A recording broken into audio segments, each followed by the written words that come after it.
Hello. Today we're going to continue reading in 1 Samuel, starting with chapter 3. The boy Samuel ministered before the Lord under Eli. In those days, the word of the Lord was rare. There was not many visions. One night, Eli, whose eyes were becoming so weak that he could barely see, was lying down in his usual place.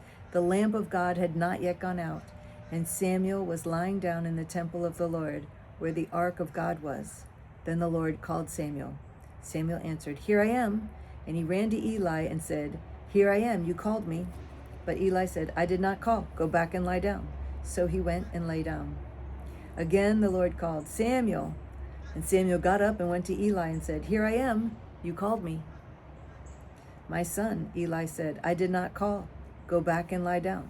Now Samuel did not yet know the Lord. The word of the Lord had not yet been revealed to him. The Lord called Samuel a third time, and Samuel got up and went to Eli and said, "Here I am. You called me?" Then Eli realized that the Lord was calling the boy. So Eli told Samuel, "Go and lie down, and if he calls you, say, 'Speak, Lord, for your servant is listening.'" So Samuel went and lay down in his place. The Lord came and stood there. The Lord came and stood there. Calling as at the other times, "Samuel, Samuel." Then Samuel said, "Speak, for your servant is listening." And the Lord said to Samuel, "See, I am about to do something in Israel that will make the ears of everyone who hears of it tingle. At that time, I will carry out against Eli everything I spoke against his family, from beginning to end. For I told him that I would judge his family forever because of the sin he knew about. His sons made themselves contemptible, and he failed to restrain them. Therefore I swore to the house of Eli, the guilt of Eli's house will never be atoned for by sacrifice or offering." Samuel lay down until morning and then opened the doors of the house of the Lord. He was afraid to tell Eli the vision. But Eli called him and said, Eli called and said, "Samuel, my son?" Samuel answered, "Here I am." "What was it he said to you?" Eli asked. "Do not hide it from me. May God deal with you, be it ever so severely, if you hide from me anything God told you." So Samuel told him everything, hiding nothing from him. Then Eli said, "He is the Lord. Let him do what is good in his eyes." The Lord was with Samuel as he grew up, and he let none of his words fall to the ground. And all Israel from Dan to Beersheba recognized that Samuel was attested as a prophet of the Lord. The Lord continued to appear to Shiloh, and there he revealed himself to Samuel through his word. And Samuel's word came to all Israel. Now the Israelites went out to fight against the Philistines. The Israelites camped at Ebenezer, and the Philistines at Aphek. The Philistines deployed their forces to meet Israel, and as the battle spread, Israel was defeated by the Philistines, who killed about 4,000 of them on the battlefield. When the soldiers returned to camp, the elders of Israel asked, "Why did the Lord bring defeat upon us today before the Philistines? Let us bring the ark of the Lord's covenant from Shiloh, so that it may go well with us and save us from the hand of our enemies." So the people sent men to Shiloh, and they brought back the ark of the covenant of the Lord Almighty, who is enthroned between the cherubim. And Eli's two sons, Hophni and Phinehas, were there with the ark of the covenant of God. When the ark of the Lord's covenant came into the camp, all Israel raised such a great shout that the ground shook. Hearing the uproar, the Philistines asked, "What's all the shouting in the Hebrew camp?" When they learned that the ark of the Lord had come into the camp, the Philistines were afraid. "A god has come into the camp," they said. "We're in trouble. Nothing like this has happened before. Woe to us! Who will deliver us from the hand of these mighty gods? They are the gods who struck the Egyptians with all kinds of plagues in the desert. Be strong, Philistines. Be men, or you will be subject to the Hebrews, as they have been to you. Be men and fight." So the Philistines fought, and the Israelites were defeated, and every man fled to his tent. The slaughter was very great. Israel lost 30,000 foot soldiers. The ark of God was captured and Eli's 2 sons, Hophni and Phinehas, died. The same day, a Benjamite ran from the battle line and went to Shiloh, his clothes torn and dust on his head. When he arrived, there was Eli sitting on his chair by the side of the road, watching, because his heart feared for the ark of God. When the man entered the town and told what had happened, the whole town sent up a cry. Eli heard the outcry and asked, "What is the meaning of this uproar?" The man hurried over to Eli, who was 98 years old and whose eyes were set so that he could not see. He told Eli, "I have just come from the battle line. I fled from it this very day." Eli asked, "What happened, my son?" The man who brought the news replied, "Israel fled before the Philistines, and the army has suffered heavy losses. Also, your 2 sons, Hophni and Phinehas, are dead, and the ark of God has been captured." When he mentioned the ark of God, Eli fell backward off his chair by the side of the gate. His neck was broken, and he died, for he was an old man and heavy. He had led Israel 40 years. His daughter-in-law, the wife of Phinehas, was pregnant and near the time of delivery. When she heard the news that the ark of God had been captured and that her father-in-law and her husband were dead, she went into labor and gave birth, but was overcome by her labor pains. And as she was dying, the woman attending her said, "Don't despair, you have given birth to a son." But she did not respond or pay any attention. She named the boy Ichabod, saying, "The glory has departed from Israel," because of the capture of the ark of God and the deaths of her father-in-law and her husband. She said, "The glory has departed from Israel, for the ark of God has been captured." Wow. Wow. After the Philistines had captured the ark of God, they took it from Ebenezer to Ashdod. Then they carried the ark into Dagon's temple and set it beside Dagon. I love this part.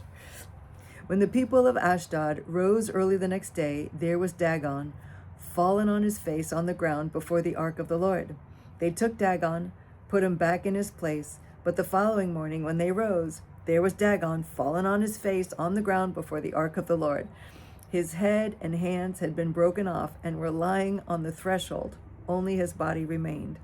That's why to this day neither the priests of Dagon nor any others who entered Dagon's temple at Ashdod step on the threshold.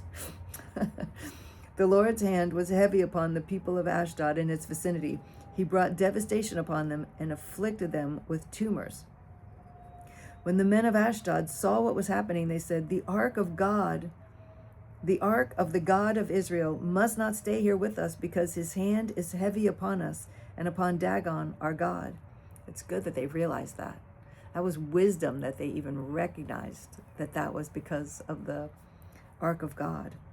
So they called together all the rulers of the Philistines and asked them, "What shall we do with the ark of the God of Israel?" They answered, "Have the ark of the God of Israel moved to Gath." So they moved the ark of the God of Israel. But after they moved it, the Lord's hand was against that city, throwing it into great panic. He afflicted the people of that city, both young and old, with an outbreak of tumors. So they sent the ark of God to Ekron. As the ark of God was entering Ekron, the people of Ekron cried out, "They have brought the ark of God of Israel around to kill us and our people." So they called together all the rulers of the Philistines and said, "Send the ark of the ark of the God of Israel away. Let it go back to its own place, or it will kill us and our people." For death had filled the city with panic. God's hand was very heavy upon it. Those who did not die were afflicted with tumors, and the outcry of the city went up to heaven. When the ark of the Lord had been in Palestine, no, it doesn't say that. Sorry. When the ark of the Lord had been in Philistine territory 7 months, the Philistines called for the priests and the diviners and said, "What shall we do with the ark of the Lord? Tell us how we should send it back to its place."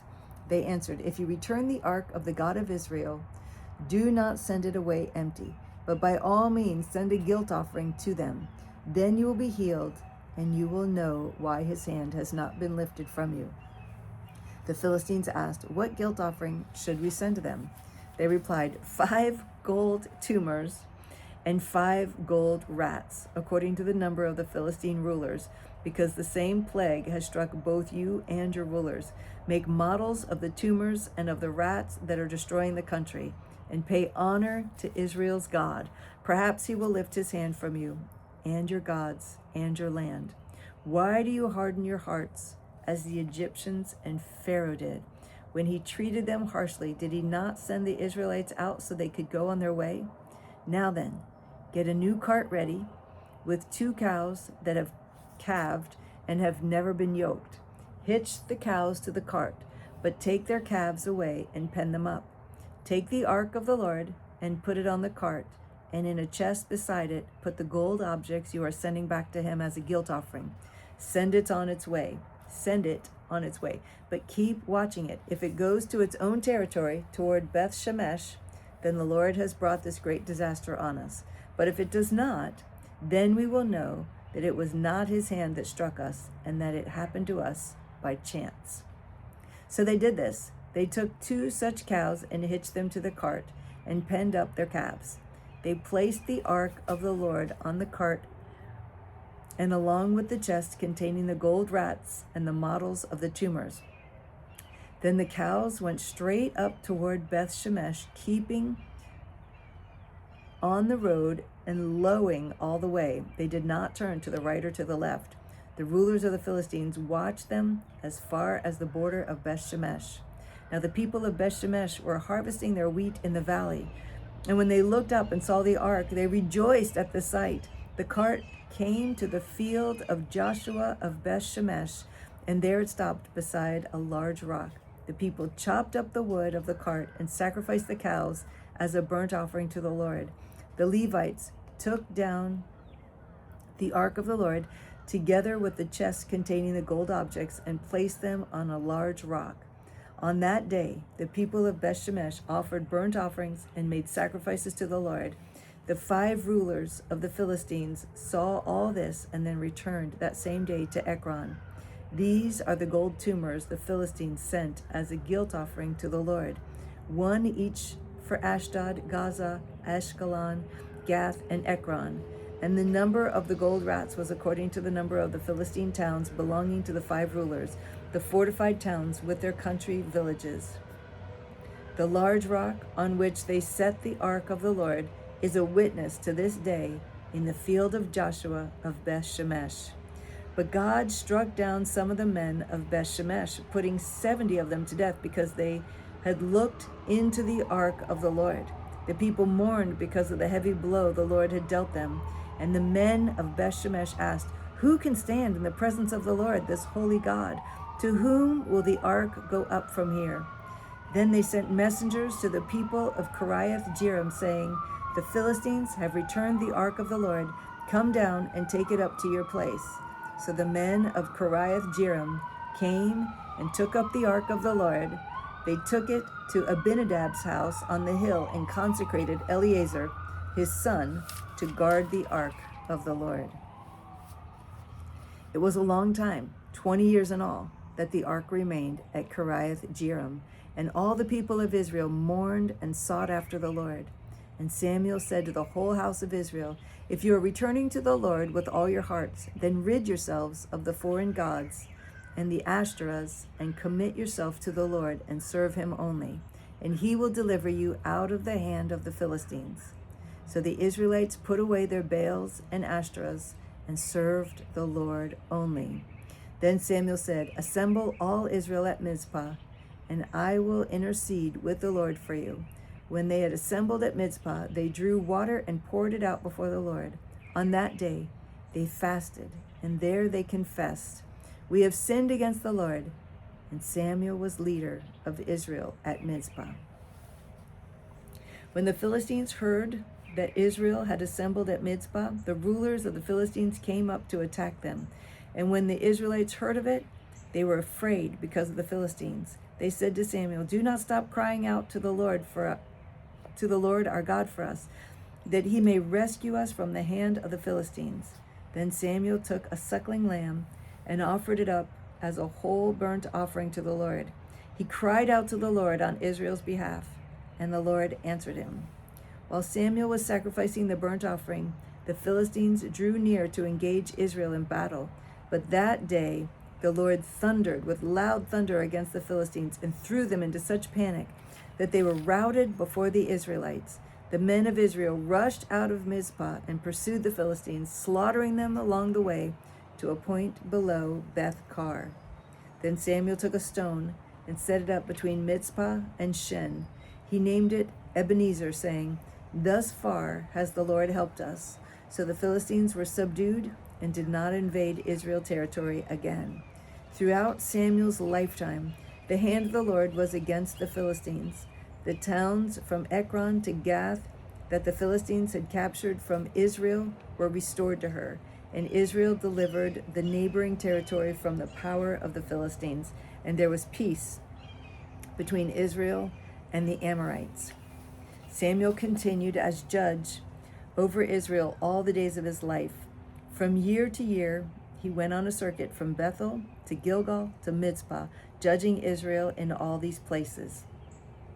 But he always went back to Ramah, where his home was, and there he also judged Israel, and he built an altar there to the Lord. And that's all for today.